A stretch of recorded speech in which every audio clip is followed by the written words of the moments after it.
Hello, this is Lisa Lee and welcome to my channel. Today we are working with Hecate and we are combating our phobia of being perceived, our fears of being perceived. We just finished last week working on finding financial freedom during the end of the world and I like that a lot because we got to like a real key point, you know, of discovery around this notion of like the apex predator of our time is poverty. And so we're working with that. We're working with facing that. We're working with like what that really means. And part of what it is to succeed in our world right now is to be able to show up, to be perceived. Even if you're in a workplace, there's a necessity for you to be perceived in order to advance. And so we're going to work on that today. And I'm using kind of an unconventional deck for like the picking of the of the piles. But I do use game decks and I consecrate game decks all the time. So I encourage you to think about these piles. We've got pile number 1, which is the white rabbit. Pile number 2, which is the little deer in the forest. And pile number 3 is a elephant. And as you're sort of thinking about what pile might be yours, connecting with your guides, I'm going to pick a card that will go under the selection. And then we can start. So take that deep breath. Timestamps will be below. And pick your pile. Okay, pile number 1. I wanted to show you the bottom of the deck energy. I tend to think that the bottom of the deck energy ties all the piles together in one way or another. So people who are very attracted to that bottom of the deck energy might have something in each pile. But I also just kind of like the way that it all works. And so our bottom of the deck energy is Rome. Now this is a game deck and it signifies like different TV shows that have been or movies. I don't know what this movie is, but I'm going to read the quote that is ascribed to Cleopatra. A man without sons is a man without a future. And we're talking about a fear of being perceived. And so one of the first things that, you know, the bottom of the deck energy is kind of like, you know, speaking of this legacy. So even though that's a terrible, you know, that quote, it's like, what, you know, let me put this over here. It's a very large deck. So as much as I don't want to put it on the floor, let me just put it here. So let's see what this is. So the white rabbit, I'm definitely getting vibes of like, your fear of being perceived has a lot to do with a lack of a category for one way or another, or not a whole lot of experience being perceived. The white rabbit is an energy that comes into a space and it signifies like things are not what you believe they are, things are not what you perceive. And so when we're working with Hecate, part of what we're doing is we're looking in the mirror a little bit. Our fear of being perceived starts with our inability to sit with ourselves, think about who we are, think about what the feedback has been, take an objective position on like where we are and where we want to be, and begin to sort of craft into our life. Our life is like a ball of clay. She's showing me a ball of clay and she's saying, you know, nothing about what it is to operate through a lifespan is passive. And everything about what it is to be human is to sort of innovate and solve problems even at the level of self. And so when we're thinking about a fear of being perceived, a fear of being experienced, that starts with like, what is the, and my voice is even kind of challenged, what is the experience of being you in your body? What is it for you to experience yourself? Like feeling familiar with that, feeling okay with that, not running out of your own body to meet somebody else, but being in your own space. Like there's something about a fear of being perceived starts with a fear of really perceiving yourself, or having such a perception of yourself that you don't like yourself and you're hiding it, or you're afraid that if people see you, they're going to make fun of you, or like we're going to tease all of these things out. But at the heart of what she's showing us, pile number 1 with the white rabbit, is there's something confronting about you. And so you may have had an experience of being shamed, and that shame at being other, at being different, at representing something that, you know, people can't quite put their finger on, but it changes their worldview to encounter you. Like you have a very powerful presence, a very powerful gift, a way of being. But there's also a shame or a fear that, whether you realize it or not, like does end up in some ways being on display, or does end up interacting with what you're trying to manifest to bring in corrections around whatever this misperception that you hold about yourself is. So let's see the bottom of this the wire. So that's like, these are people operating from within a prison. And so I think that there's a part of you that is just walled up on all sides and operating powerfully from a prison, some kind of a fortification around experiences of not being easily understood. And so there's something, you come with a defense. And so part of your fear of being perceived is almost like the inner world that you're hiding, and confronting that you feel confined by it is kind of where we're starting your reading here. And so let's get some cards out on the table. So we are working with Hecate. So those of you that have not worked with Hecate, a lot of people are kind of people kind of can be a little bit afraid of working with her. I will say with the Greek pantheon, because I work with them, because I am Greek, in part, they demand excellence. That's sort of like, you know, when you begin to work with the Greek pantheon in earnest, you're working with a group of energies that are going to want your excellence. And so like with the fear of being perceived, like I see, like at the core of it, it's like it's a preoccupation that really like keeps you from achieving a level of excellence with yourself. So let's see what that is, because this is interesting with the prison here. The white rabbit, like I see the Matrix, and the white rabbit is like the invitation into the mysteries, into understanding the nuts and bolts of it. And so I feel you as having like that kind of perspective and being in love with like all of that. But with the empty room here around Eros, there's a confrontation that we need to, not even a confrontation, but it's like, there are spaces of yourself and what it is to express yourself and what it is to be experienced that you have locked the door from within. And so with the white rabbit being very like, this is signifying to me just like the nature of what you are. You're a harbinger of the things to come. Falling in love with yourself is a really important part of what it is for you to even be in a position of reception. I'm hearing from Hecate, you are not ready to be received. Now, our fears are messengers. They tell us things. Our fears are also epigenetic. They give us some information about what we inherited to overcome the stories that we are inherited. We inherit these stories to overcome. They play themselves out. We kind of step into certain patterns. So there's different ways that we relate to fear. There's also the phobia of the predator. That's going to push you into drive. Drive is always in defense of, I'm making a point that I am important, right? Drive doesn't come from a place of desire. It doesn't come from that homing device around like what it is that you're doing and should be doing. It's something else. And so when we think about what it is to be afraid to be perceived, there are so many layers to that. And where we're starting pile number one is all of the unexplored areas of yourself that demand to be seen. And if you ignore them, they're going to pop their way out. You know what I mean? That people will perceive them. Like Hecate is saying, your fear of being perceived is silly because people perceive you. You perceive others, they perceive you. People perceive their own projections when they're operating from a place of drive, because they're in game theory mind. And everybody else perceives from a place of gnosis. And whether they understand the story or not, they can see that begging, like, it's like, I know that there are like people who are like declawed. Let me get some cards, because I see like there's a certain way that we operate in the world when we've experienced a lot of, parents who just don't give us any sense of our own significance. Family members and just like a life experience of being shown your insignificance and not your significance. And we did a series on that. Let me just slow down so I can get some cards on the table.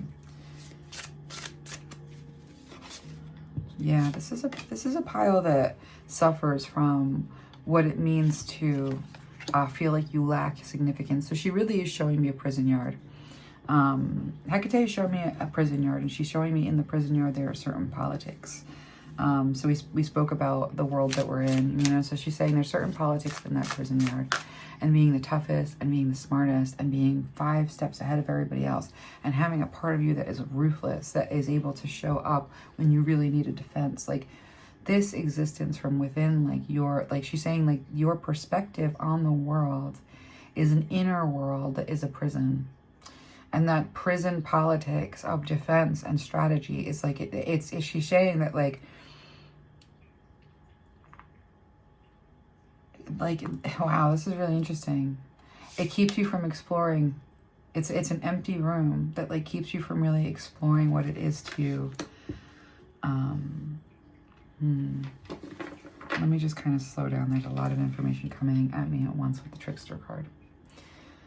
This is one of the trickiest questions. I thought this was going to be pretty straightforward when I went into prayer and I was working with Hecate. I was like, this is, you know, like you're just going to tell us, how do we overcome the fear of being perceived?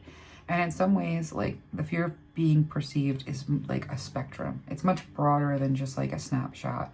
And it's in relationship to the threats that really do exist, the threats that you've experienced, being perceived wrong, being like I'm seeing assaulted. And so the prison that we create around ourselves is there to protect us. But the politics that we like enact in our inner world, like that is something that is on display whether we like it or not. It's calling in the archetypes that match it whether we like it or not. It's filtering into how we are perceived and how we are experienced whether we like it or not. Those that can perceive energy, like they're not questioning whether or not you feel insecure. They feel it. They see it. In the same way that you can notice somebody else with that on display. No one wants these things seen. But Hecate is saying that like one of the first things we need to know about the fear of being perceived is that you are perceived. You have to recognize that you are perceived. That there is no hiding from those who like can feel the world. For those who move around like looking for resonance.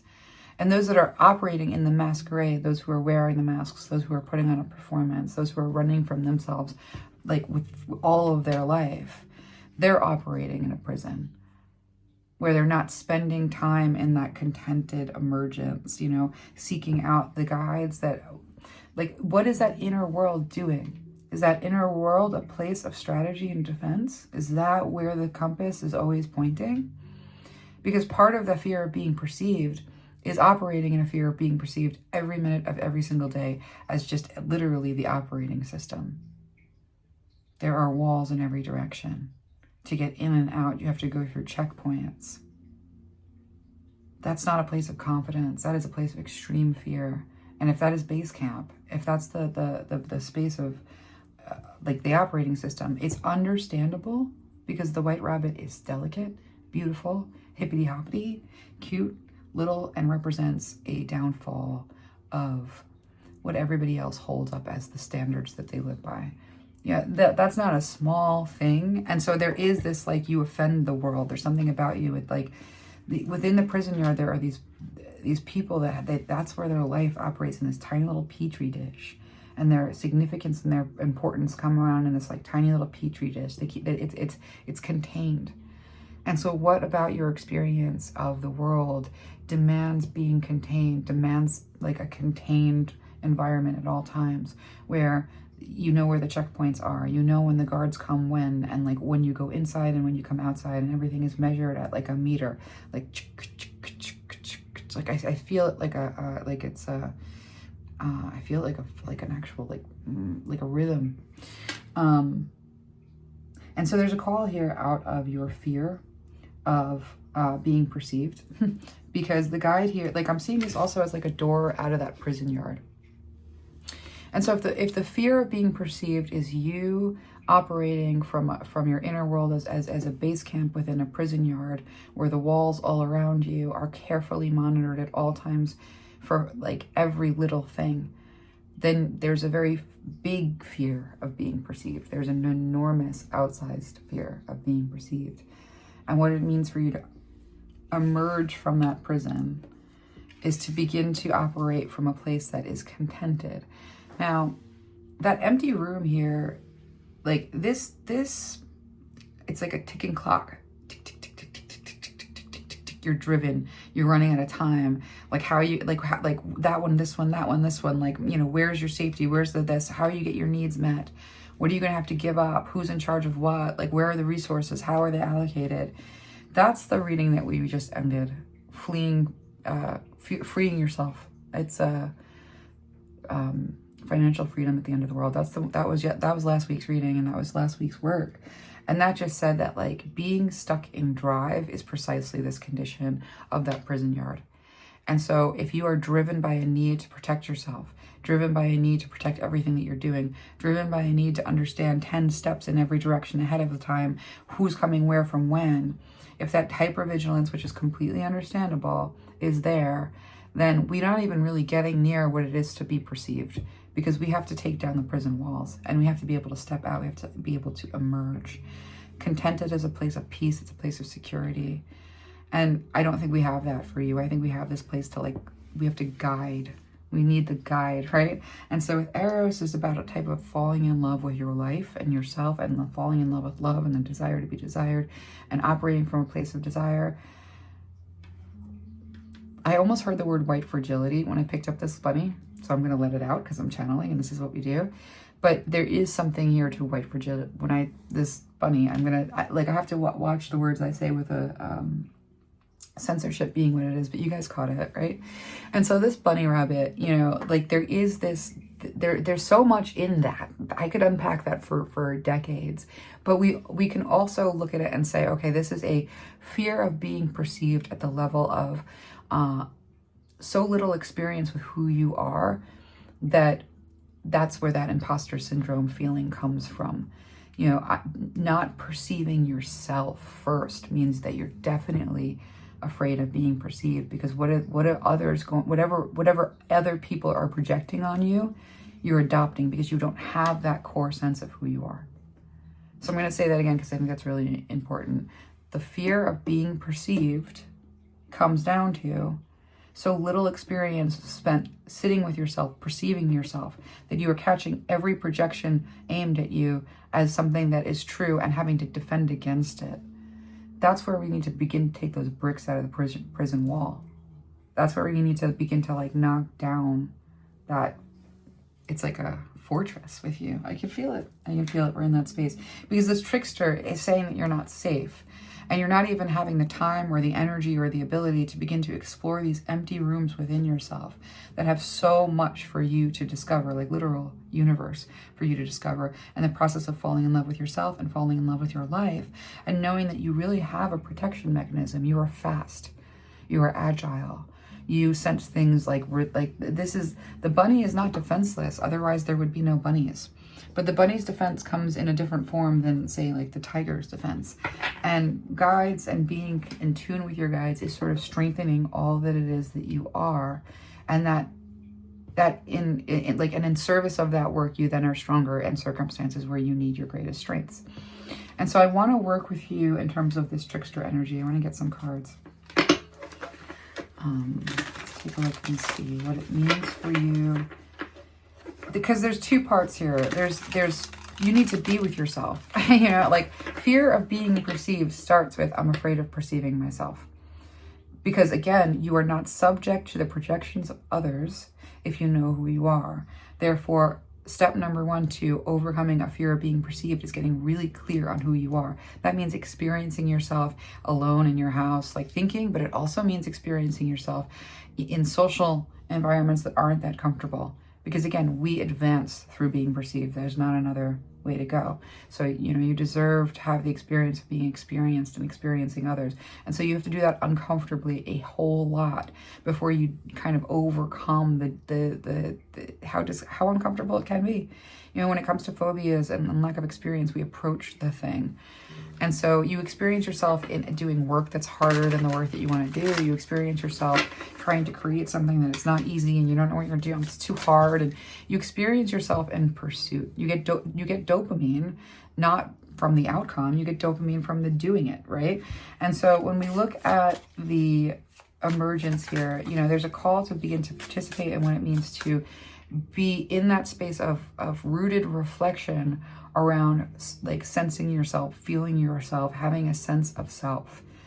because that gives you such you get insulated, inoculated from the projections of others. So step one, of course you have a fortress around you. You know, like you don't want to have the experience of feeling every single person's projection, because it's all going to be in some way or another negative, because we live in the world that we live in. We went through this with financial freedom. And so let's decide what it is to like fall in love with your love here and fall in love with your love and your life. And I think that's one and the same. And enter that empty room, that unexplored place that you can really only get to from a place of contented, a place of play, an ability to receive from these guides the way out of the prison that you find yourself in. So let's take a look, see what Hecate wants to show us on this voyage. It's like the keys to the room. We kind of need them right now, because that trickster tells you that like this is all there is. Just it's the rules of the jungle, and this is how we're playing. And you know, if you don't get yours, they can take you. They're gonna take it. No. There's I see this like whenever I see people who have been in prison. There's like a film. It's like there's a coating, and it takes like a couple years to wash off. Like it really is like, it does feel like an energetic like tome. And I think for you to emerge, like this is a process. This isn't going to happen overnight. There's a lot that you have to shed in the way of feeling insecure about your own safety and not having the opportunity to grow up, to test those boundaries, to feel confident in experiencing yourself and others, that social maturity. There's a lot here to unpack. There's a lot of years that are lost to drive. And so for you to begin to like really fall in love with life, with the Empress and the Page of Cups and the Seven of Cups and the Six of Pentacles and the Seven of Swords and the Four of Pentacles, like we have to start with kind of like undoing the trickster's. The trickster has you running for your life to show that you're worth something, to make sure that you're received in the right way, to avoid all those projections, to beware, you know what I mean? Like the trickster keeps you afraid for yourself, you know, or afraid for your own survival. And it tells you stories about your incompetence and stories about how you can't do it.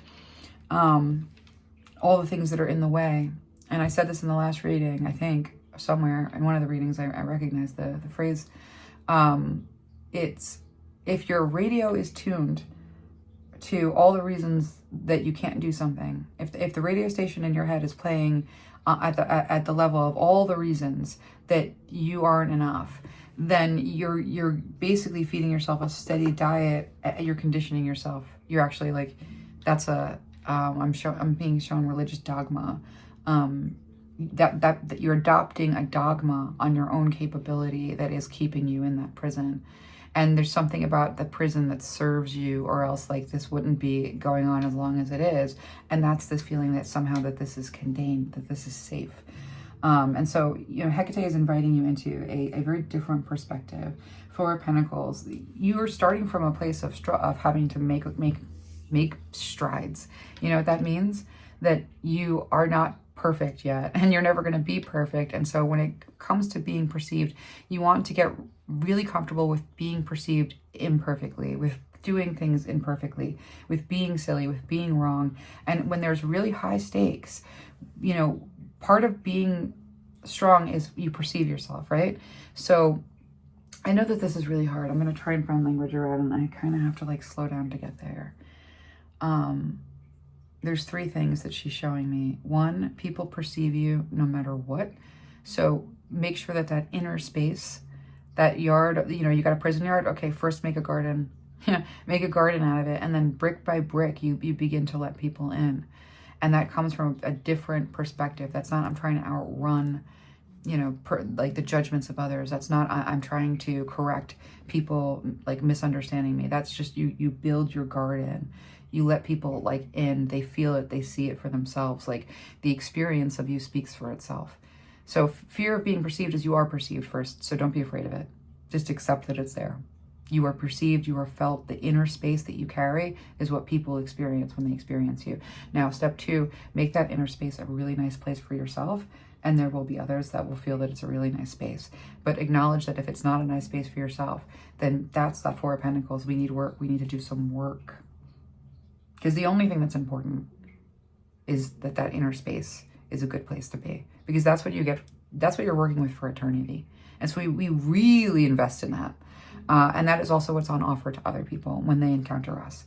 So the fear of being perceived is maybe a little bit valid, and that there's a lot has to happen here with you being willing to perceive all the things about yourself honestly and with an open heart, and knowing that the gods and the goddesses are there to support you in your transformation and your growth. That Empress is about fertility.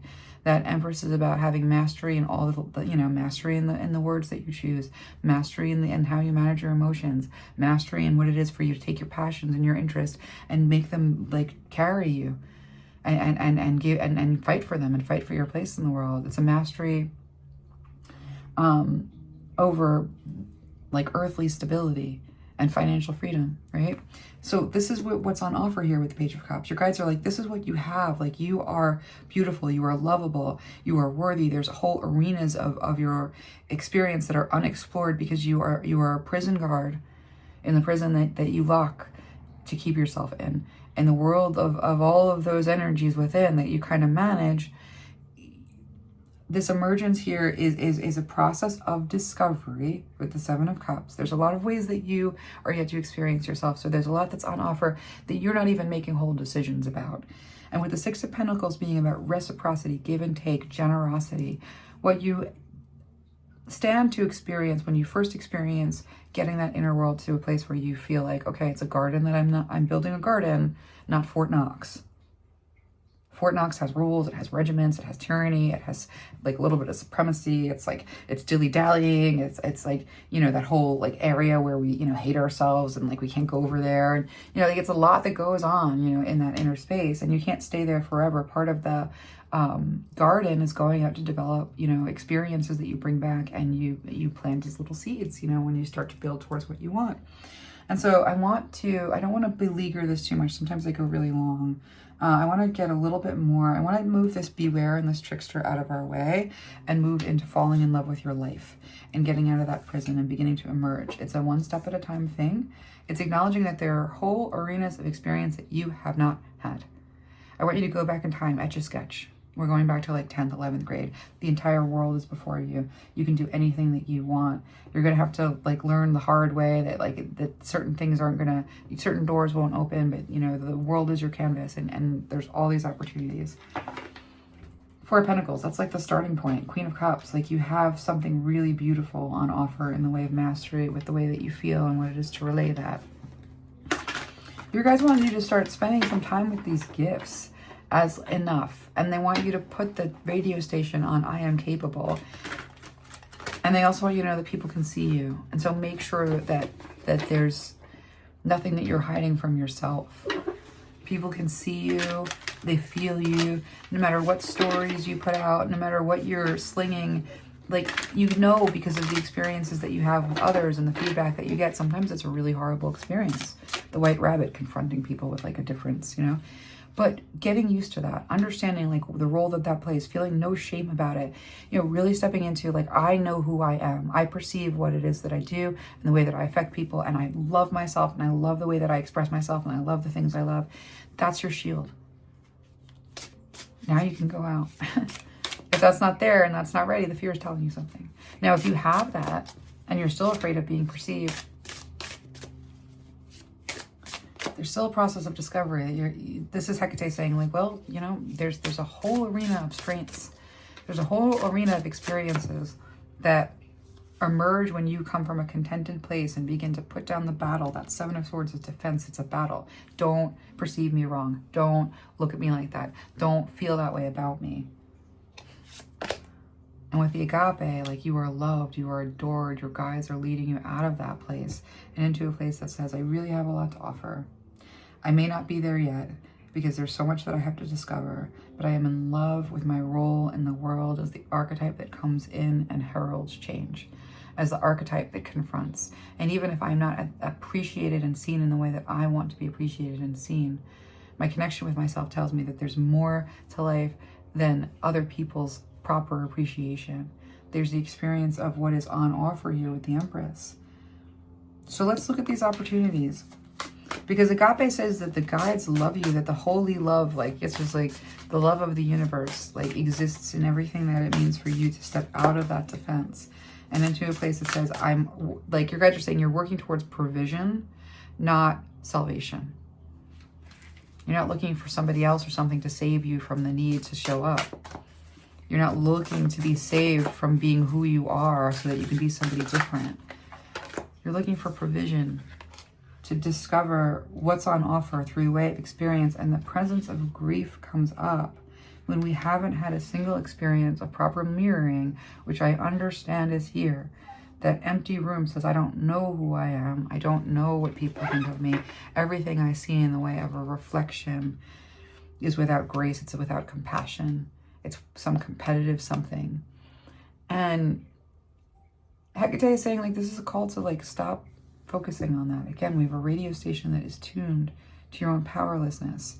So you're indoctrinating yourself at the level of powerlessness. And instead, maybe the answer is, I'm afraid of being perceived, but people perceive me anyway, and I am imperfect. And so they are going to perceive me imperfectly. And either they're going to give me grace and allow me to present myself and discover me and be a good force of love in my life, or they're going to hurt me, and I'm going to take that signal, and instead of turning it in on myself and making it shut me inside and put me in defensive strategies, I'm just going to restrict that person's access denied. Now, confidence is built on that cornerstone. Confidence is not built on being everyone's favorite person. Confidence is built on the cornerstone of not needing to be perfect, and knowing that the litmus test of whether or not someone is willing to come and be a part of your life as a positive influence or not comes with the way that they regard that imperfection. So the imperfection is a protection in and of itself. And so people who need perfect are not going, those are prison guards, and they are tyrannical. And so this is an opportunity to first, like, understand that this grief in not being accepted at the level of perfection, this grief of going into the world and people seeing things that aren't right about you 100%, or making a judgment that, you know, was wrong. If it's a wrong judgment and you know it, that sense of self, that sense of your own presence, you know, like that sense of you perceiving you, it knocks it away. That's a lie. It's unaffecting you. If they're preaching it about you to other people, this is going to be character building, and you're going to find your way through. This is the assignment that's on the playing field, unfortunately.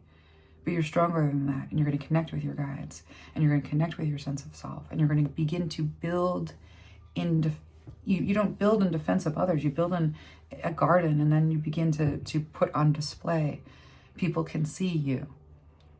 You work on what that ends up being. And so pile number one, you are loved. Pile number one, you have enough. Embrace your imperfection. It's a beautiful thing. It means that you're on this journey, and work with what it means to reveal your imperfect self, because people already see it. Understand that there's a world of what you need to, there's a world that you need to discover, that you might be convinced the world is like this and everybody's like this. That's the prison. Hecate is saying there's a world that you need to discover. It comes from operating from a contented place, that emergence into options and opportunities where you're going to get the right kind of mirroring, not the kind of mirroring that's going to reinforce the grief that no one can see something so quick, so funny, so hippity hoppity, because that litmus test of who can see that imperfection and love it is literally the thing that is going to keep you in safe relationships. And so that's what we're going to start with. Pile number one. I hope that was helpful. There's so much for you to discover. It is beautiful, and we're going to leave it there. Okay, pile number two. I want to show you the bottom of the deck energy. I showed pile number one. I do think that the bottom of the deck energy kind of always sort of like brings us into, like, if this appeals to you, all three piles. But I read them the quote, and I'm going to read this. I don't have my glasses on. Why did I do that to myself? A man without sons is a man without a future. Cleopatra. This is a funny thing, you know, like it's coming back to me as something to like bring to your attention, because like we are kind of talking about, you know, a fear of being perceived has to do with legacy, but it has to do with legacy in a very particular way.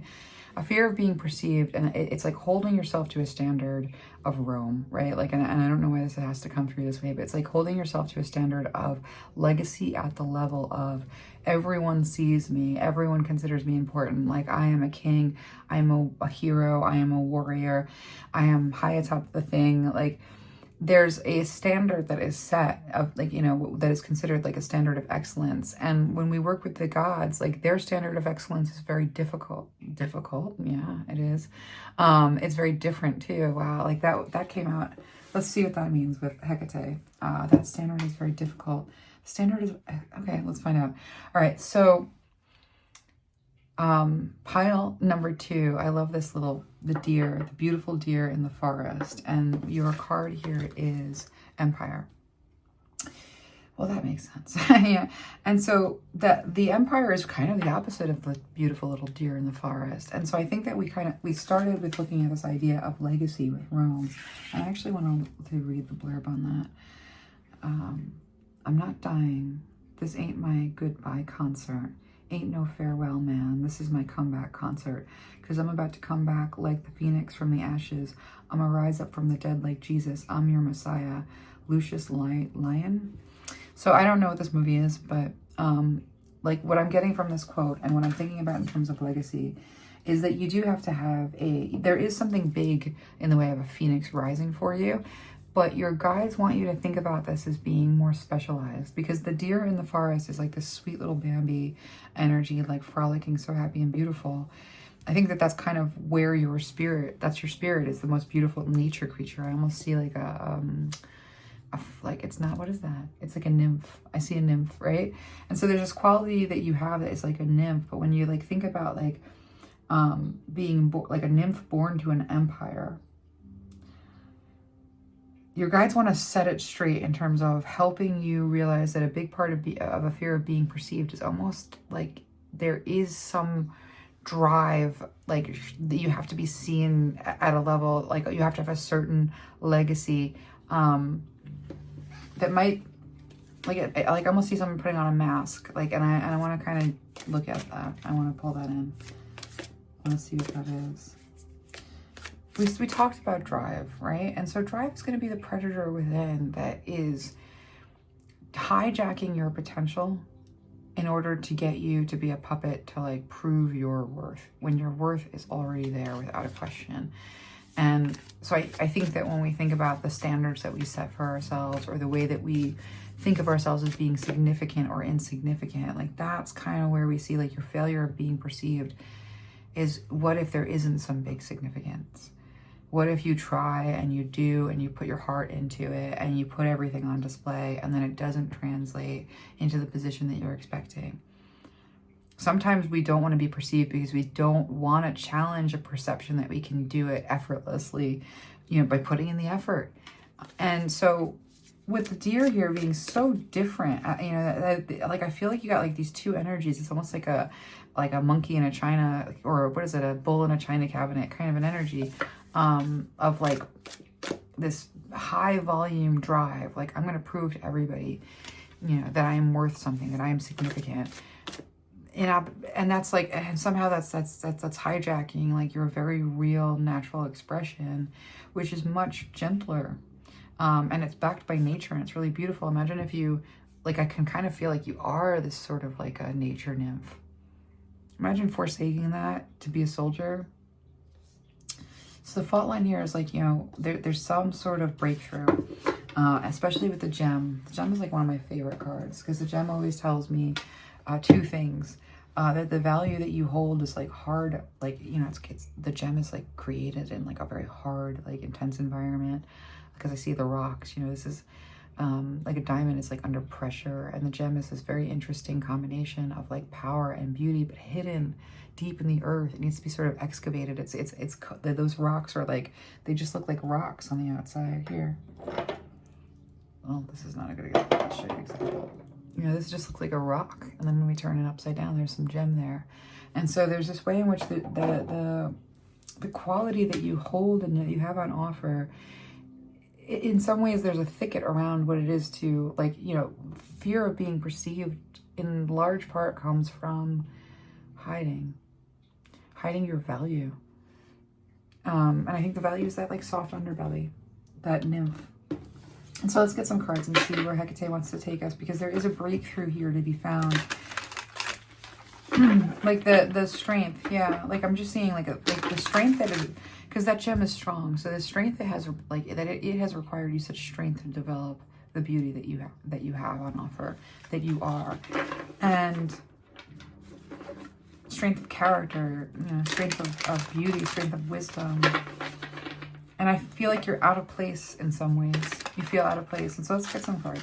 Let's take a look.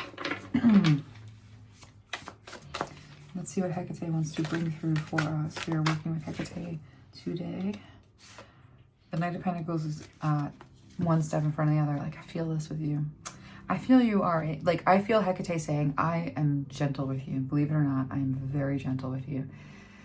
And when we work with Hecate, again, I always say that the Greek pantheon, like they really do, like they ask for your excellence, but your excellence is not like excellence in relationship to competition of others. It's like excellence in form, in purpose, in tune, in alignment, in having a strong sense of self, having perceived yourself before you think about what other people perceive of you. And so the Hermit here is about this like gentle spirit, this gentle light that you carry. And the Knight of Pentacles is a pace that you can manage. And Hecate is saying, you know, when what you want is superstardom tomorrow, immediately go viral. She's like, but I'm gentler than that with you. Like, are you kidding? You're not ready. You know, pile number one wasn't really ready to be received because they didn't do the work yet of perceiving themselves before so they were just, you know, at the mercy of everybody else's perceptions, the projections, you know. And pile number two for you, you know, there is a call to sort of really face yourself and what is driving your motivations, because there's a breaking point, there's a breakdown, there's a breakthrough, there's a breaking, I almost feel like I love a good breakdown. I love a good meltdown because it always kind of leads you to a place where you can kind of knit yourself back together a little stronger and a little stronger and a little stronger every single time. And so this need for you to be gentle with yourself and to understand that the reason why the gems are hidden in an otherwise unattractive rock is because there is something to protect there. And so when it comes to what it means, you know, being afraid of being perceived, pile number one, we kind of talked about how people perceive you anyway, like vibes say everything. And you're puffing yourself up, pile number two. Like that, this drive here, I'm about to come back as a phoenix. Like there is a call for a resurrection, but it's not of some fire-breathing dragon. It's this Queen of Cups. And so there's a Ten of Swords on the bottom of the deck with the Nine of Pentacles. So let's talk about that, because your fear of being perceived means that you're perceived with wounds and all. So Hecate is showing me somebody who has endured some kind of a maiming. Very specifically, I'm seeing there's a horrible crime in the world that, you know, where like, I don't know, it's like, maybe it's in India, because I'm seeing a very specific scene where someone throws acid on somebody else's face as a maiming and a shaming. And so there has been some like level of experience with the Ten of Swords, some level of betrayal related to what it has meant for you to put yourself on display. And so I want to be sensitive around that. I think that when we think about the Queen of Cups and we think about the gem, you know, we think about something so precious and so beautiful that is hidden under like an otherwise like a tough exterior. And we have also here with the Queen of Cups, like something of such like gentle, nurturing, like watery beauty. And the fawn and the little tree, you know, with its little roots. And that's a tree that needs to grow. The roots have to be strong when those storms come. And so this drive at the level of empire, ain't no farewell, man. This is my comeback concert. Hecate wants to call you out of that and say your fear of being perceived is fueling a desire to be someone or do something that is so outsized to your purpose as to keep you from ever even having to do the work of knowing yourself and what you really are here for and what you really are meant to do. Because when we aim at something that, proves our significance to the world, sometimes we lose our significance to our significant other, to those that are significant to us that are around us.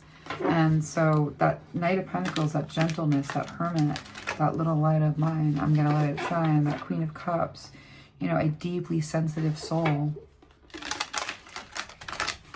A deeply sensitive soul. I have to repeat that. Hecate showing me like that deeply sensitive soul has faced 10 different people presented as swords who said you can't be this sensitive.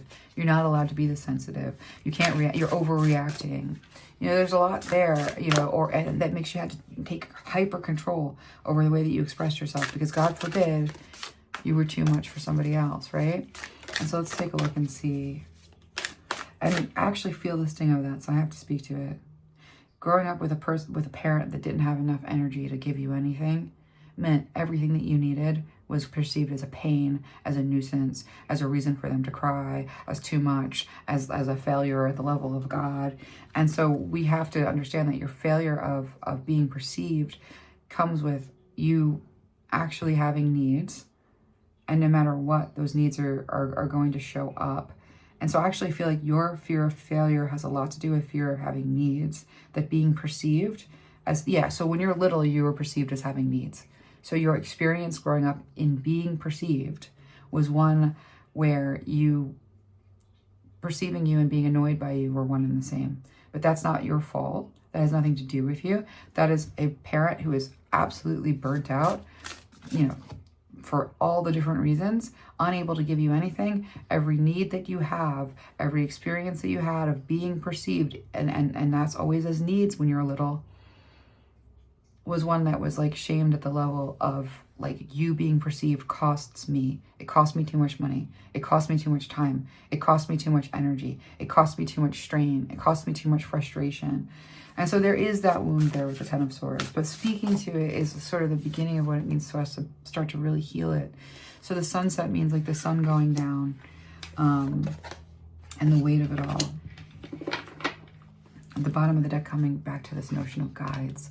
So pile number 1, we talked about the guides, and pile number 2, we have a bottom of the deck coming right back to that spot.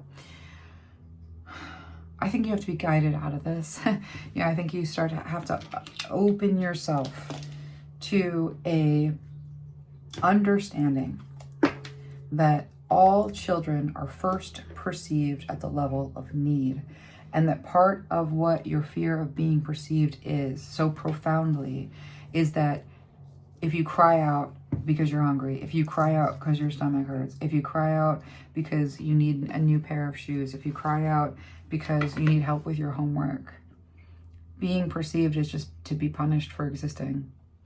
And that's the world that we're in. I think that when we go back to last week's reading on financial freedom, we think about the predator as poverty, and all of the adults are drafted, and nobody has enough. That's the world that we're in. We're going to take the personal weight of that off of you with the sunset. Because the sunset says, I've lost so much time trying to prove my value and my worth and I have no needs. And that breaking point here at the level of rising up again and rising up again and rising up again, when what Hecate is calling you into is to step into the being the deer. Step into letting your roots grow a little deeper. Step into what it is to understand that you don't need to put your value on display all at once. That the rock has covering for a reason, that there's something to the mystery. Because we don't just put ourselves out there for people to vote on whether or not we're worth something or not. That's not our starting gate. Ten of Swords says you've had this horrible experience of your needs and being perceived, being equated with suffering. And what you need to throw off in the way of that weight, especially in response to like this sunset here, underneath this Ten of Swords, we've got a Nine of Pentacles. A Nine of Pentacles is a value. This is a foundation in your own value. This is a foundation and a value that is not given to you from family. It's not given to you from other places. It comes from an investment that you put into yourself. And what you don't realize, and what Hecate wants to show you, is that fear of being perceived at the level of nobody that was around you when you were little had the ability to perceive you without scorn, because you had needs and they didn't want to attend to them, or they couldn't. Or no one was attending to their needs, and it made them resentful to attend to the needs of others when they had no needs met. When you recognize that there's this 9 of Pentacles value of like, you are born in this world and you have a gift to the world. You give that gift to the world every time you show up with everything that you have in the way of perspective. That 9 of Pentacles is this opportunity to step away from every standard that is driving you to prove yourself against the backdrop of that fundamental misunderstanding that because you existed with needs meant that your being perceived was to be punished. To throw that out and to start with understanding the value that you have and that you have on offer when you step into a space and step into a room and step into experience. And that value that you have on offer isn't about being perfect and showing up and showing everybody what you have to give.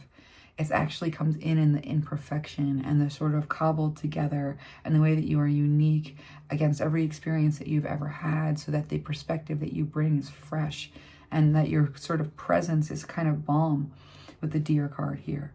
And that what you root in is sort of nurturing this light, valuing the contribution at the level of your emotional intelligence, valuing that you aren't being thrust into the universe, yeah, because you're still carrying a lot of that 10 of Swords weight.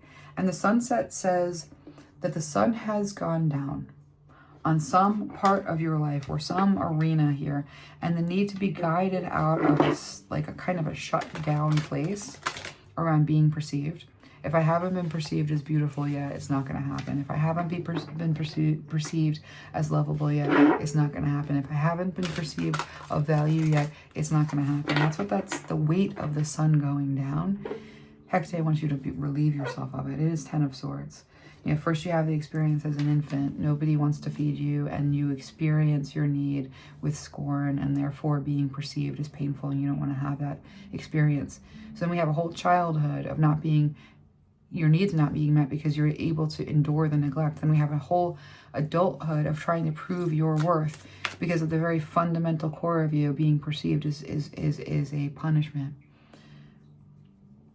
The neglect around those needs is so big that we're going to take a huge step back with this breakthrough.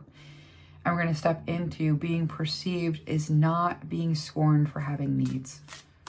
That doesn't mean we put our needs on display. You know, like we're going to work with our needs in a different way because needs are something else. Yeah, but we start to be guided out of any perspective that we need to carry a weight of it's too late, because that's just not true.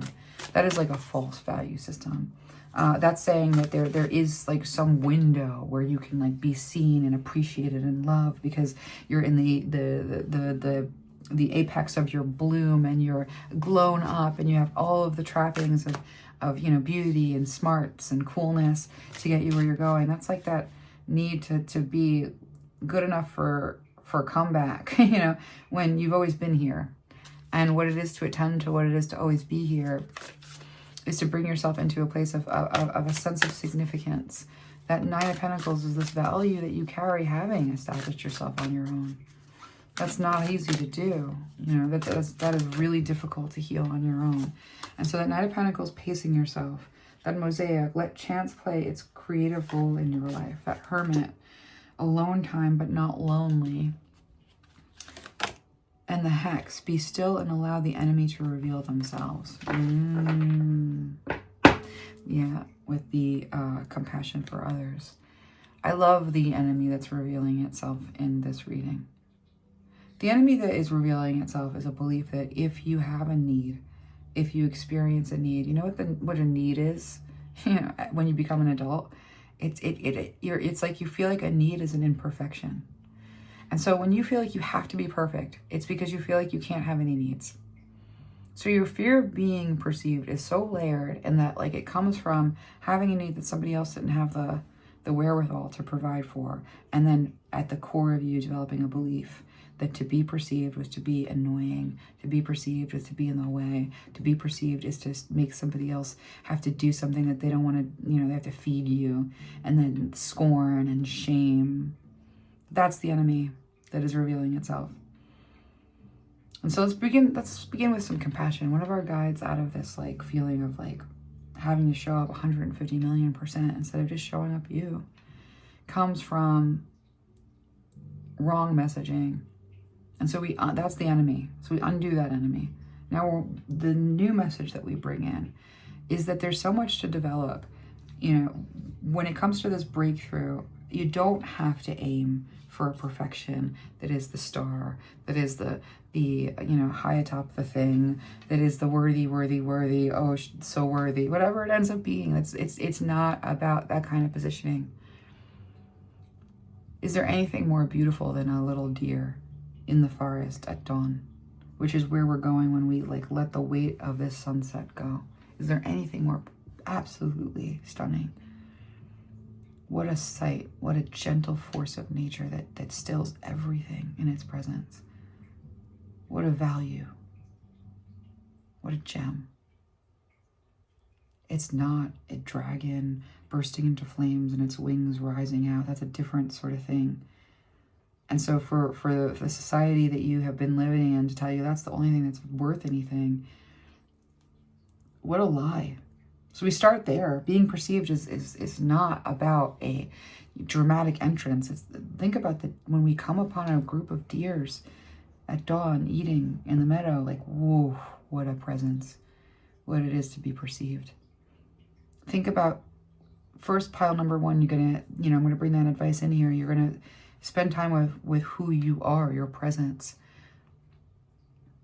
Being perceived is in part knowing who you are. You've already perceived yourself. Now the experience of others is giving you information on where you are now and where you want to be, and the difference and the distance between those two things.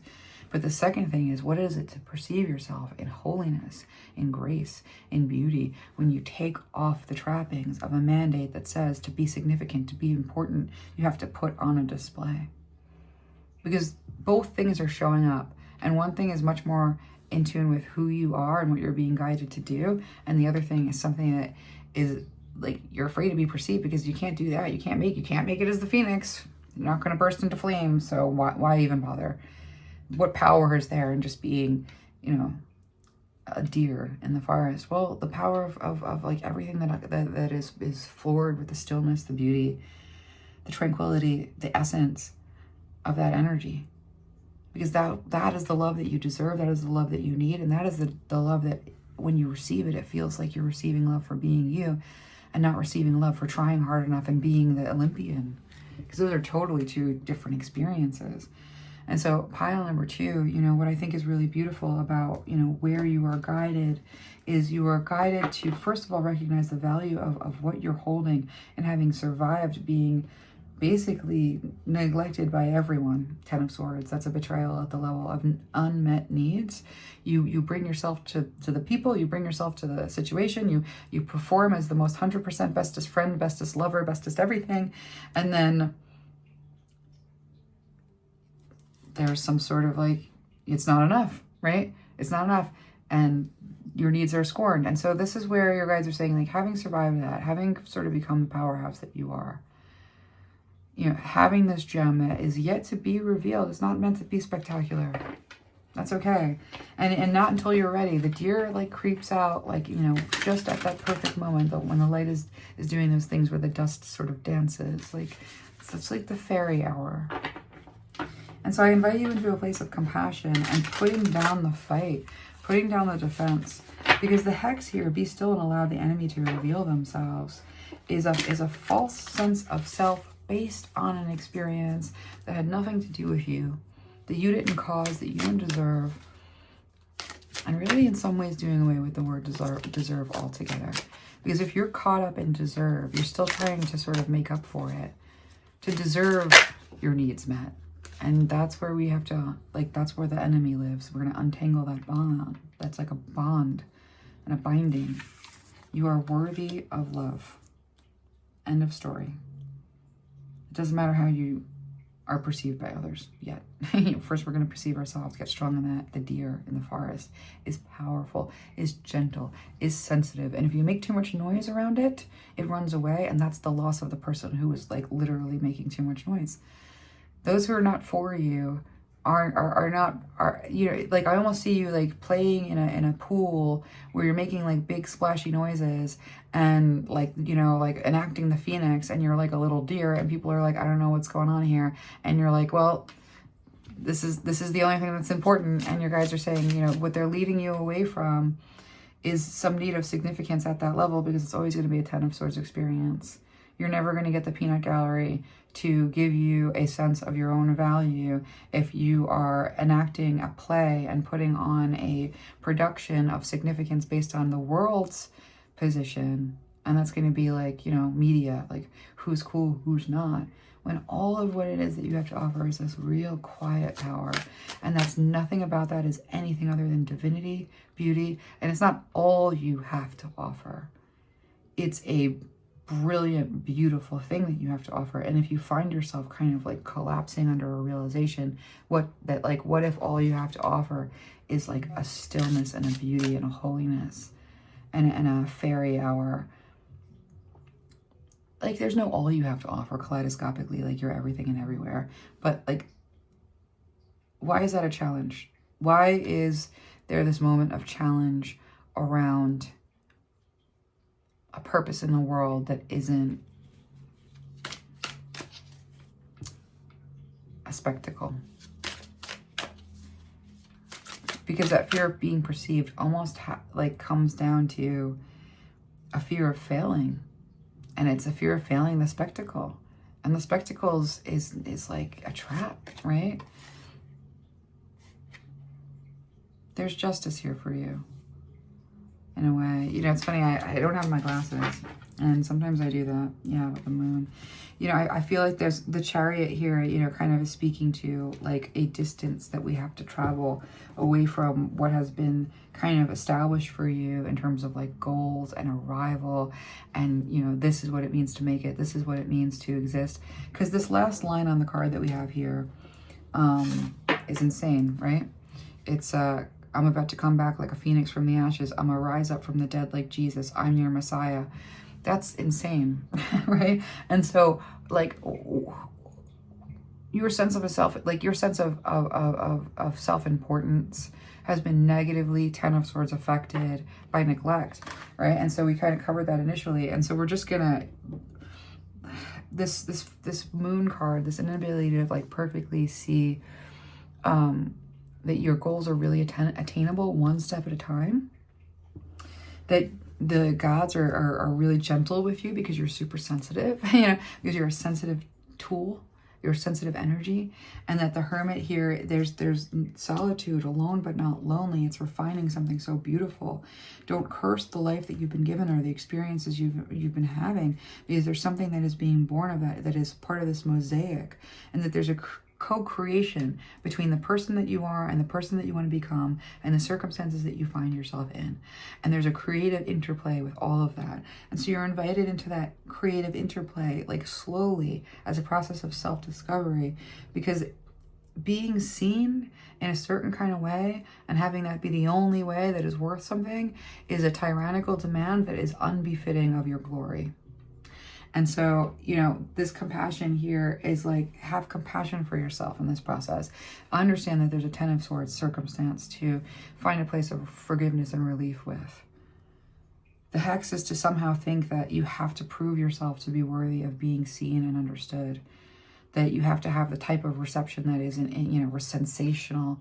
When the gods and the goddesses and the guides that love you are like, no, actually we love you. And so it's going to be one step at a time, like at a comfort zone that you can manage, so that your light is like this like precious, like sensitive tool. They're not going to overexpose you, and that the hex is believing it needs to be some other way, and that you need to be perceived in some other way, that you need to be completely seen as the gem that you are, when there's a reason why there's mystery. There's a protection in it. And so the moon card is saying, you know, your fear of being perceived is almost like something that you're setting an impossible goal so that you don't have to fail. in a way, or you don't have to encounter, like it's setting an impossible goal so you don't have to encounter success, and so that you don't have to ever test, you know, who you are, what it means, what your metal is, instead of really spending that time with like, wait, who am I? What is my metal? It's not in relationship to being perceived. So why am I afraid of being perceived? And so I kind of want to leave you there, pile number 2. That is your reading, and I'll see you again soon. Okay, pile number 3. I'm having such a, like, I went to go into this energy and I'm like, oh my gosh, like, fear of being perceived for pile number 3, like, we're in it. Like, this is going to be a fight. I'm going to have to wrestle this energy a little bit, like, it's like you have to find yourself through this. There's a purpose in it. I want to grab the bottom of the deck energy. I showed pile number 1 and pile number 2, and I just think it's important, so I'm going to do it. But with the bottom of the deck energy being Rome and legacy, like it's like legacy and related to Rome. And so I think a lot of us are sort of trying to like sloth off or work off a lot of the conditioning that we've been exposed to, and come home to ourselves and come home to our ancestral gods. And so with this quote on the bottom of the deck, and where I've been seeing it kind of repeat, is this idea of like legacy misplaced or legacy mislaid based on a false premise. So I'm bringing that in, whoever it's for, you understand what I'm saying. But pile number 3 with the elephant here and the failure, or it feels like failure. There's a fear of failure. There's a phobia around failure that I'm picking up really, really strong before we even flip this card. And this is a fear of being perceived. But there's something here about the fear of failure that is like almost like like an elephant, like battering its way in, like pushing down the door. So there's some connection there. And so the bottom, your pile number 3, your cards, and again, I'm having trouble with my words because there's something very contentious about this. The Wayward Pines is a show where, again, I use unconventional decks, like I consecrate them, and anything is useful with a primal worldview. How do I get out of here? Is the quote. And in the series, we are told that the Abbeys are a future devolution of humans. That's a de-evolution. Scientifically, however, the concept of de-evolution does not make sense. Only evolution, a species changing in order to adapt to an environment, is possible. So right away, we have like a rift between like, how do I get out of here? Like, how do I escape these other humans who are not evolving? This is something that is the elephant in the room, for better or for worse. You know, this fear of being perceived is kind of tied up with a sort of separatist sentiment. And I think that, you know, how do we overcome these things? Well, we have to look at them. We have to name them. We have to call them out of the Shilohs so that when they come dancing, you know, they don't dance us around. And so there is some fundamental flaw around this elephant in the room. Part of it, your desire to, it's like a desire not to be perceived. You don't want to be perceived. You don't want to be received. You don't want to have to, you know, be in the mix with others in that way, because there's some sort of feeling of, they are not me, I am not them. Like, this is not, get me out of here. You don't want to be perceived if you want to get out. If you don't want to be here. If you don't want to be participating. Perceived and participating are related. Those two words, I'm seeing them like dance around each other and like interlock in a bond and turn into a figure eight, a possibility that is made manifest. I feel like there's a fundamental like anger around participation. The fear of being perceived is also, I don't want to participate with whatever that being perceived business is, because I don't want to be forced to participate. Hidden. That's like hidden. So let's take a look and see what the cards are. We are working with Hecate. Hecate is sort of guiding us through this thicket around a phobia and a fear of being perceived. And we are at pile number 3, the elephant in the room, is you don't even want to be perceived. And we have to actually wrestle that demon a little bit. It's a little bit of a supremacy kind of hook. Supremacy is not just I'm better than you, it's also like I am worse than you. It's any kind of ranking. It's, you know, we don't rank. Every being in the universe is in an ecosystem, and that ecosystem, there's not a single thing that doesn't have purpose, and that purpose is always dictated by desire. Like that is the core. So there's no hierarchy, but there is hierarchy of need. There's something about like cycles. So we're gonna get into that. But grief here on your quest, with this bottom of the deck energy as embodied. I'm gonna have some water. I have to take breaks during this last part of the reading because this is a hard energy. So if I slow us down to have a sip of water, which I always have a hard time doing, this is probably going to be more so with pile number 3. Gotta take care of the vessel. Like, that's what I'm learning. With grief and the quest, you know, I do feel like that separation embodied. There's something that has happened. There's a fissure. You know, I'm seeing a great break, and I'm seeing people kind of like scattered, and they're being driven away from their habitats. They're being driven away from, you know, being connected in an ecosystem and a desire that is born of your position. And there's only a significance, like I'm shown the reading we did, the gift of insignificance. You are significant in relationship to each other, in relationship to the environment that you are in relationship to the story you participate in advancing through your expression and the genes that you are moving to emancipate. That's where our significance comes in. And when we are running from that, when we are run out of our own body, I'm seeing the land being I'm seeing land being taken, so it's colonizing. And then I'm seeing a picture of the map and the globe, but I'm also seeing your body. And so when we feel like our bodies are trapped, when we feel like our bodies are held against their will, when we feel like we're enslaved, then the human spirit begins to try to escape the body. And so I see this grief and this quest here where, you know, the circumstance that you inherit, the genes that you inherit, the stories that those genes are trying to finish through your life, when it comes to you expressing yourself and evolving, there's an evolution taking place. Wanting to escape the body. The elephant in the room, you know, really does come down to this. So I want to get more cards because this is deep. We're going into some deep territory. Embodying yourself is a lot. When we think about optimum health is not a type of body, you know, a type of like I don't know, when you're at the doctors and they measure you and they tell you like what the scale is, and you know, it's diversity, right? So everybody has a different body type, but what it is to be healthy in a body is to be embodied and to taste your food and to be present and listening and participating and feeling and healing and, you know, working and doing and touching and really being in your life, being the force of life within your life, being present with every hour, every minute, and really savoring it.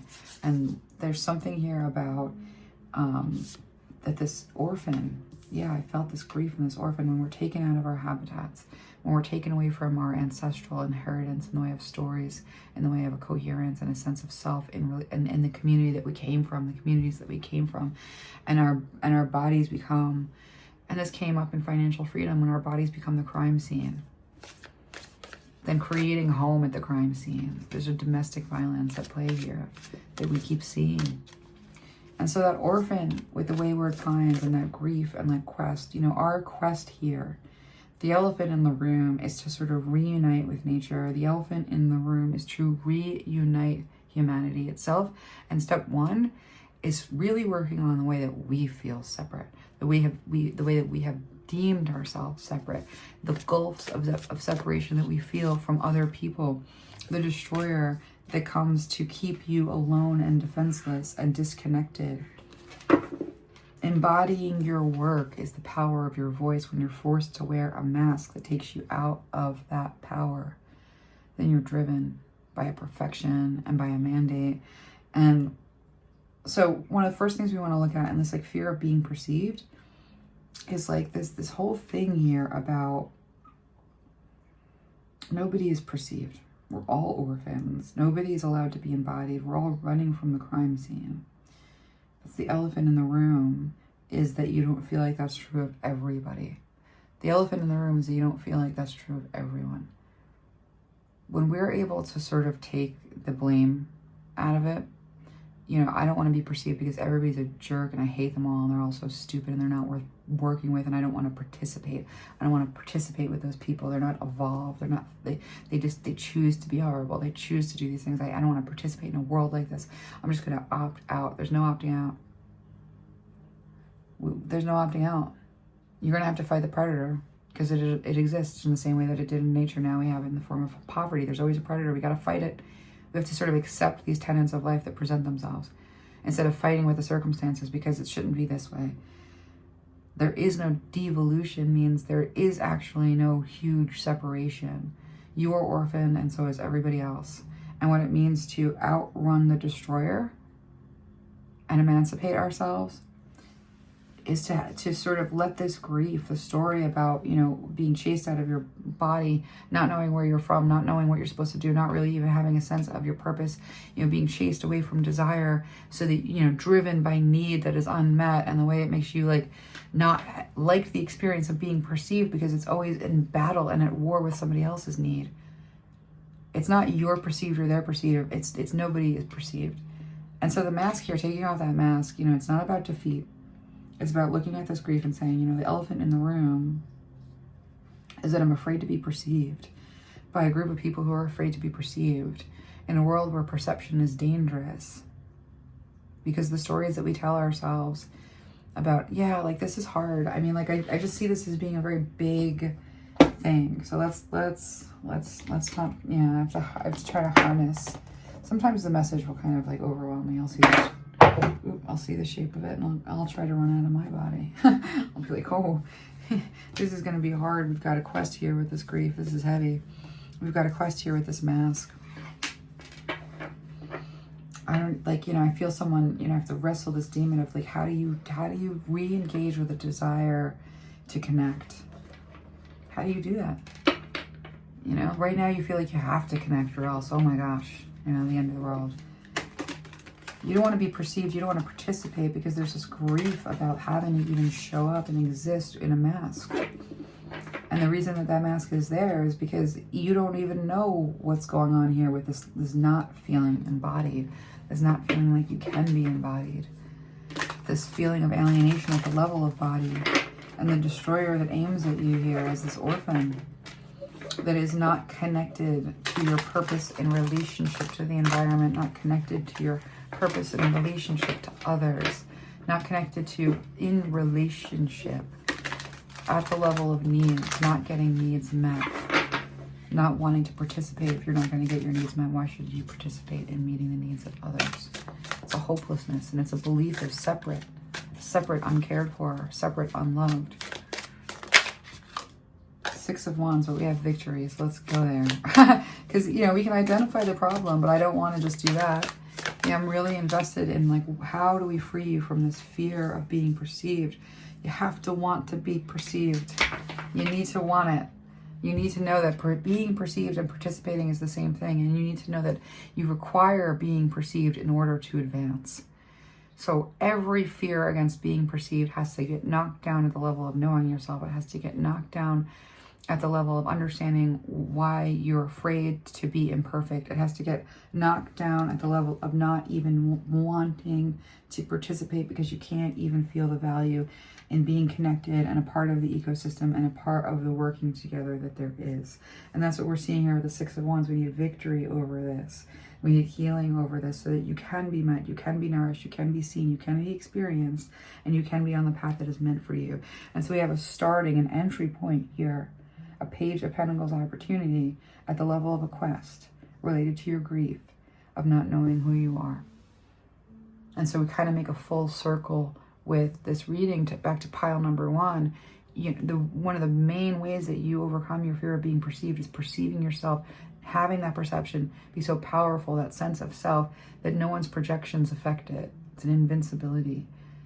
But we can be so far away from that. And I think the grief here is a feeling of so far away from that at the level of I don't want to be seen. Being seen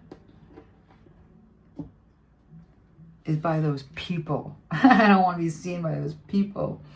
You know, everyone is trying to evolve and everyone is orphaned here. So how can we reconcile you to others? How can we sort of begin to forgive? Because forgiveness is a technology of release, yes. But it's also a story you tell about yourself that empowers you and turns off the radio station of the disempowering messages. Because you can take a stand at the level of forgiveness with the witch at the bottom of the deck. There's a magic in that technology of forgiveness. All of the prophets have something cool to offer. And so there's a call to forgive the land that you're on, the body that you're in, the circumstances that you find yourself in. You're carrying the ancestors, and you're carrying the body that in one way or another feels disconnected from the whole. And so we have an opportunity for healing here with this Page of Pentacles. And that's kind of like where we see like how are we going to overcome this fear of being perceived. We have to heal at the level of connection. We have to heal at the level of connection, of wanting to connect. That's going to be number one. And that's going to be like because you weren't given the right mirroring, because there was no reciprocity of perception. And that's okay, because we're still going to heal ourselves. We're still going to perceive ourselves in divine and healed light, no matter what other people are doing. And that's how we emancipate ourselves. That's how we emancipate others. And that's how we forgive others, because we forgive others by making their slights against us harmless. We do so by overcoming them. What you did to me harmed me not at all. It made me stronger. It made me wiser. It gave me a depth of field and a perspective. You cannot harm me because I can always come back transformed. That is what forgiveness is made of. It is not an absolving someone of the harms that they have done. It is a making those harms irrelevant. And so when you step into that place of I forgive because I don't need to correct that person's point of view. I need to correct the wound and my sense of my own power. And so what we go into with the Six of Wands, like the victory in knowing yourself, the victory in loving yourself, the victory of emancipating yourself from feeling like being perceived is being perceived only in relationship to your parents don't have enough to give you what you need, and therefore to be seen is to be a burden. You break that curse. We did it in pile number 2.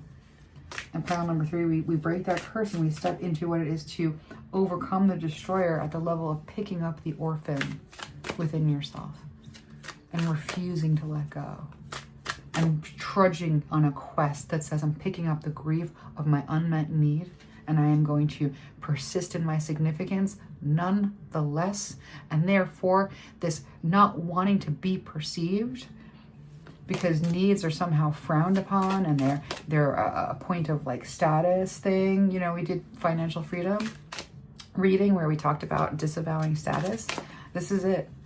Disavowing status. You pick up the orphan. I don't care what you think about me. I don't care where I place in the lottery of life. I am going to proclaim my value because it is inborn, because it is gnosis, because I walk with it, and it cannot be denied in the form of my vibe. I am perceived no matter what, and the work I do to perfect the inner world is the vibe I bring into the room, and that is what is perceived, and I don't have to argue for anything. That is the work you need to do. Because being perceived and the fear of being perceived is undone. You unlock that door at the level of waiting for someone to allow you access. You have access. That's your access. You take it. You pick up the orphan. This is my access. I'm not leaving myself behind. This vertigo, whatever you choose will be correct. And perfect acceptance. Embodying our life. Oof, that's hard here with the reveal your gifts. Embodying our life is hard because our bodies are in one way or another colonized, you know. Our experience is in one way or another like very affected by all of the disconnects that are forced on us by the necessity of survival, by an economy that is a predator, by a poverty that is a predator, and the way that we are driven to outrun it instead of stepping into what it is that we have to offer the world. We don't even know what we have to offer the world. We've been orphaned. So we call the predator of poverty the predator that it is. We don't take it personally. And then we set out on a quest to pick up that inner child, pick up that orphan, and bring the significance of that life into the world despite all other messages, despite every other form of you're ranked and this is who you are and this is what you deserve, because none of that is true. And so whatever you choose will be correct. You know, this is a fear of being perceived comes in at a point of choice. What does it mean for you to be perceived? What does it mean for you to take in the information that other people offer you about who you are? Answer that question for yourself and be emancipated from having someone else's projections define you. Whatever you choose will be correct. Whoever you are is who you say you are. It's not who somebody else says you are. Whatever you're capable of, it is what you say you are capable of. That some people can slow you down, that some people can get in your way, that some people can present themselves as a nuisance. They are empowered in relationship to the way that you are looking at what it means to overcome the circumstance you are in. There will need to be strategy. There will need to be an acknowledgement that you don't want to deal with this. You will need to find a way around and through. You will need to grow as a result of somebody else's pestering. But you are not going to let it define your capacity for success. And so you're not going to let it shut you down at the level of showing up, because that person does not get that outsized amount of power, because they are a flea, they are a gnat. Whatever you choose will be correct when you think about how you want to move through that situation, how you want to innovate a way out for yourself. You don't take a passive role, you take a creative one. And when you pick up that orphan and you look down the eyeball face of the destroyer and you say, I'm on a quest to overcome the grief that you have cost me. There's some kind of grief, like I can't, like you cost me my life, you cost me so much. You're going to take that grief, that jacket, that heaviness, and you're going to throw it in the destroyer's face. And you're going to keep walking in a new direction because you need connection. You want connection. And whatever that lie is here at the level of embodying your life, embodying your work, embodying your experience, is this thing with acceptance, where you don't look at the circumstances that you were born to, the people that you were born to, the experience that you're having, and curse it forever. You don't curse that tree. Like I actually see... there's I guess it's a Bible verse. I don't know who he is. The one who, oh, for crying out loud. I hate when I get these certain sorts of visions, because I'm like, I don't remember the significance. It's, I know it's in my brain somewhere, or it would not show up for me. The guy who has to go in the belly of the whale is Jonah, right? So Jonah is sent to this place where he has to go and preach. He doesn't want to go. He doesn't want to listen to God. He doesn't want to have this experience.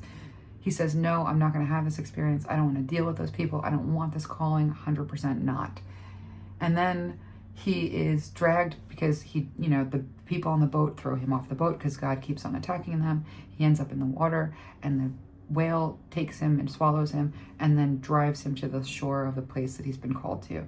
And then he does the thing, and after the thing he leaves, and he's hungry and he's thirsty, and there's not a tree in sight, and he's so mad at God that he curses the one tree that is there because it's not enough shade. And so basically that whole story tells us that there's an experience of your life where you're cursing your life. I don't want this experience. I don't want this story. I don't want this body. I don't want any of this. I don't want to participate. I want it to be over. Get me out of here. That's a strong not wanting to be perceived. That's a strong being afraid to be perceived. And so this whatever you choose will be right starts with you accept the life that you're in. You bring the force of God and the power of God into the expression and into the breath and into the story of the life that you're in, to emancipate whatever this story is, whatever these genes are, whatever this trait is, whatever this karma ends up being. You bring a holiness to the ground that you stand on, and whatever you choose in the way of what it means to begin to emancipate. Pick the orphan up and determine a new value on what that orphan's value was, and move with it. That's the Six of Wands. It's not fighting with the life you were given, not fighting with the circumstances that you are in, but finding a way to bring the holiness and the beauty of your perspective and your expression through those circumstances, bring the power of your innovation through those circumstances. And what will be revealed to you are your gifts with this epiphany. When you stop fighting with the body that you have and you embody it, when you stop fighting with the life that you have and you embody it, when you stop fighting with the perspective that you have and you embody it, when you stop fighting with the grief that you carry and you bring life to it, you bring water, you bring healing, you make a choice about what this Four of Swords experience is going to bring in the way of a Two of Cups connection. Everything that you go through in the way of healing is to help you get to a place where you can better connect, where you can connect with the people who you're meant to bless, where you can connect with the purpose that you came to express, where you can connect with the emancipation and how it brings you into such stories, how you can make meaning of them, how that meaning becomes your inheritance, how that is true wealth, how that encounter with others informs what you become and what your path is meant to be and who's meant to be on your path. This is it. How do we decide that we want to participate? We decide that we're worth it. No matter what anyone says, no matter what anyone does. That's this pile number 3. It's like you embody your life in spite of everything that has tried to drive you out of your body, tried to drive you out of your life, tried to drive you away from the experience of you. Because if you're not experiencing it, I guarantee there are drives that will take over. And they're happy to take your creative capacity and consume it into itself. There's a story about you being the most beautiful person in the entire world that can consume your entire life, that you can work for all day, all night, and it's still not going to get you the love of somebody who sees you and thinks you are the cutest button that has ever sneezed, which is what you're really looking for, right? And so the connection is what you want, not the significance, because the significance is only found in connection. That's only where you really see the substance of our gifts. And so for you to sort of take this opportunity to reevaluate what it means for you to want to connect, because that is the key of the failure. And it keeps on coming up as failure. The failure of wanting to be perceived comes from not believing that there's any value in it, which is a devaluing of the human race, which is a devaluing of yourself.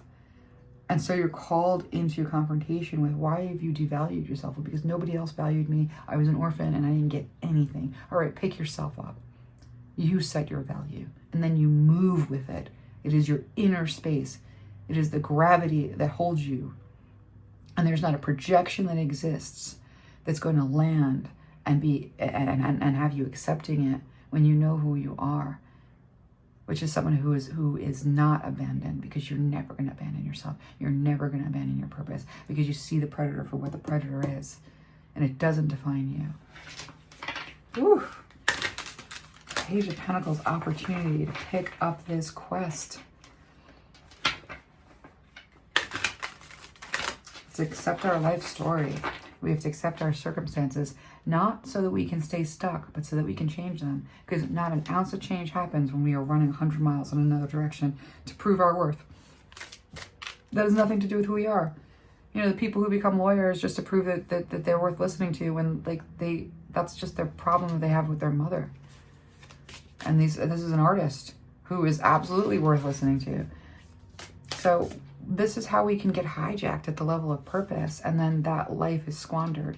And so rather than fall in the defeat, take that defeat and make a quest of it, because you're going to connect with others, because they are worth connecting with. And whatever belief you have that says otherwise is a trap door that keeps you from nourishment. A belief that no one wants to connect. Yes, they do. You want to connect, so does everybody else. We're all orphans. What are you talking about? Well, the most popular girl in the whole world doesn't want to connect with me. That doesn't tell you anything.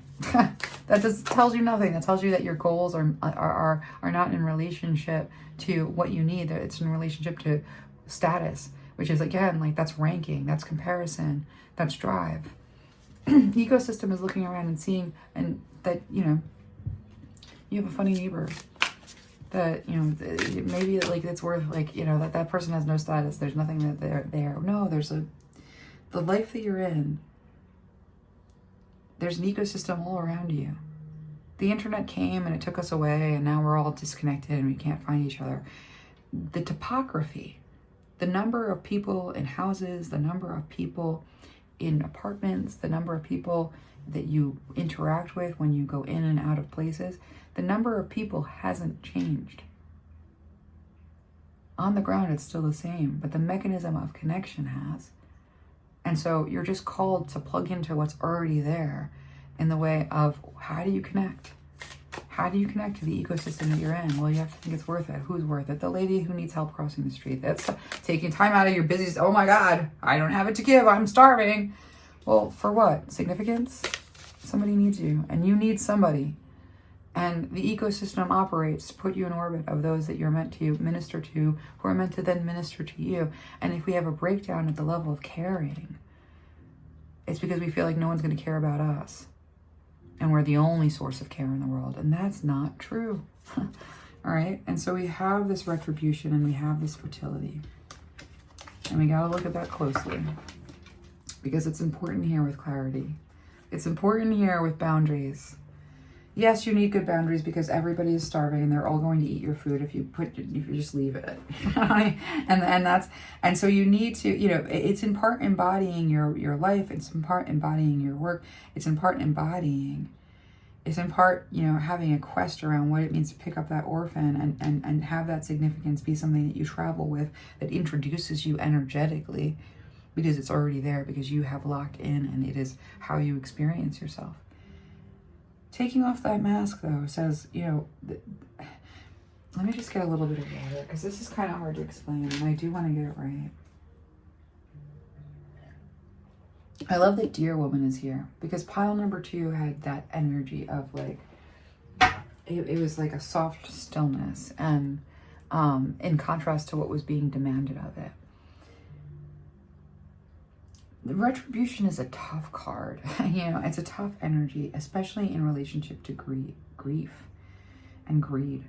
I felt like the crime scene is the body. I've been feeling that throughout this entire series on the predator, frankly, and the predators.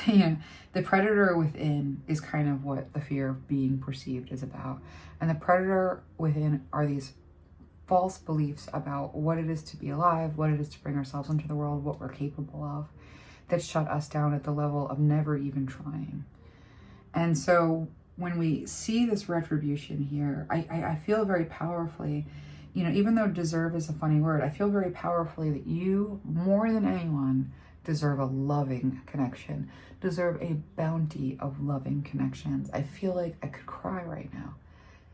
Like there's something so beautiful about how, I just want to I really want to cry, how much you should be loved, how much you should be received, how much you should be valued, how much everything that you're doing there should be celebrating of you, because you bring such a gift to the world. Everyone does, right? And so when we kind of are able to say, wait a minute, we've all been orphaned, we've all been sort of cast at, we're all these shipwrecked people trying to swim, and some people are trying to swim on the backs of others while others are trying to just manage a scrap of boat, and very few people have a way of getting through the tides safely. And so when we kind of were able to say, wait a minute, this quest is different. This quest is a communal grief. This quest is setting my own value. This quest is actually showing up for myself so that I can truly have the connection that I need.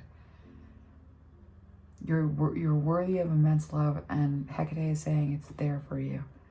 So it's not enough to be perceived. You also deserve to be connected, to be valued, to be loved. That is what you're looking for. That is the retribution that the orphan needs. That is the retribution that the orphan requires. We pick up our orphan so that we can find its home. Our inner orphan, we're going to find a home with that. We're not going to give up on it. We're going to fiercely love it. We're going to know it. Our presence will be there. And so that fertility comes of this moment of, I am going to, whatever you choose will be correct. I'm going to choose. I'm going to choose to believe that humanity is worth saving. And that starts with connection is worth saving. And that starts with you. So you want to be perceived because you want to be loved in the way that you deserve. And what that pursuit is going to do is offer you a new point of fertility. There's clarity around boundaries. Absolutely. Accept the life that you have had to live through, because it's also given you insight around what you need to protect, what is of value, and where your boundaries need to be. And part of that is a protection from the inner destroyer. What is shutting you down at the gate? Oh, that person, this person, that circumstance, that other circumstance. No, wait, the creativity starts here, in the field that I find myself in, with the circumstances that I have. I accept that all of the paints and the palettes and everything that I have to make meaning with starts here. That's what accepting our lives is. And I bring in the holy power, of life's force energy, of love energy into this circumstance. And I begin to bring retribution for the person that I am, for the person that I could be, by making a choice here about wanting to connect, about wanting to be in the ecosystem, about wanting to operate in our purpose, which is that significance that only comes in relationship to others and only comes in relationship to the environment we're in, only comes from relationship, period. Significance is in relationship to stuff, including ourselves. That's where the fertility comes in. That's where we get that abundance is the flowering. The seeds that are planted in this sense of, I'm going to embody my life. I'm going to embody this journey. I'm not going to be buried alive by the grief. I'm going to pick up my power of choice and choose to set my own value and let that value be a reflection of the value that I bestow on others. The holy in me sees the holy in you. This is a fundamental thing here, And so pile number 3 with clarity and boundaries, Hecate is coming in to say, like, that mask is trying to hide that you don't want to connect, and people feel it. It's the vibes, right? We got that with pile number 1. And so it's not even like I'm afraid of being perceived. It's like I'm afraid that people are going to see that I don't even want to be here, that I don't even value the people here, that I barely even value myself because I'm not in relationship to the stuff that's nourishing me. And so I'm just stuck, angry at the lack of purpose, at the lack of opportunity, at the lack of being able to even live. And that's this fog, and we get into this clarity where we say, wait a minute, no, I'm going to have a boundary with whatever that false information is. I was born with a purpose, with people, with persons in mind that were meant to receive me, that I'm meant to receive. And even if I can't see them right now, I'm going to place my belief in an ecosystem that chose me. And the ecosystem did choose you. You are a chosen one to be doing stuff. You're going to embody your life. That's where the fertility comes in. And so there's a victory here about the path that you're meant to be on. And then there's an opportunity in accepting the challenge. And there's a boundary in whatever that messaging or whatever that acceptance of defeat you have around being seen and loved and cared for and adored. And so pile number 3, it's a failure to want to be perceived. And so this is a matter of heart. And so we got some clarity around it. And so we're going to leave the message there. Individualism has driven us this way, but we have to sort of pick up our life, pick up our inner orphan, and be victorious and resetting the values on ourselves and others and on connection, because that is our choice. And that's what we're going to leave it with. Okay, pile number 3, sending you off.